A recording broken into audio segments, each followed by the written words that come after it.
ఆయన ఎట్టి పరిస్థితుల్లో నేను శాట్ బాధ్యతలు తీసుకోక మునిపే చెప్పినాడు.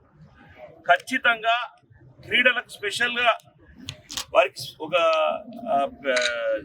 జీవో తీసుకొని వచ్చైనా సరే ప్రత్యేక నిధులను కూడా తీసుకొస్తాం. దాంతోపాటు ఏ విధంగా అయితే ఈ 10 ఏళ్లలో ఈ క్రీడాభిమానులు ఇబ్బందులు పడుతున్నారో వాటన్నింటినీ అధిగమించి రాష్ట్రంలో నెంబర్ 1, దేశంలో నెంబర్ 1 చేసే విధంగా ముందుకు తీసుకోవాల్సిన బాధ్యత మీ మీద ఉంది, మనందరి మీద ఉంది.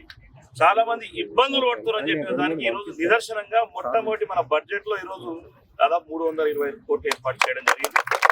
ఇప్పుడు జీతాల మందే వేసేటోళ్ళు ఇప్పుడు కూడా ఈసారి దీంతో పాటు మళ్ళీ స్పెషల్ గ్రాంట్ ఫండ్ కూడా ఏర్పాటు చేస్తారని కూడా ఆయన చెప్పిండు.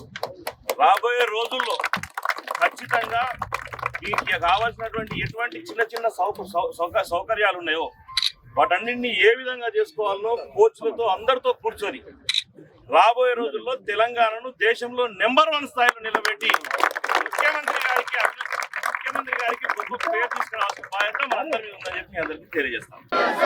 Thank you sir, thank you sir, thank you sir, thank you sir. అసలైన తొలి వెలుగు. ఫాలో వాట్సాప్ @తొలి వెలుగు official.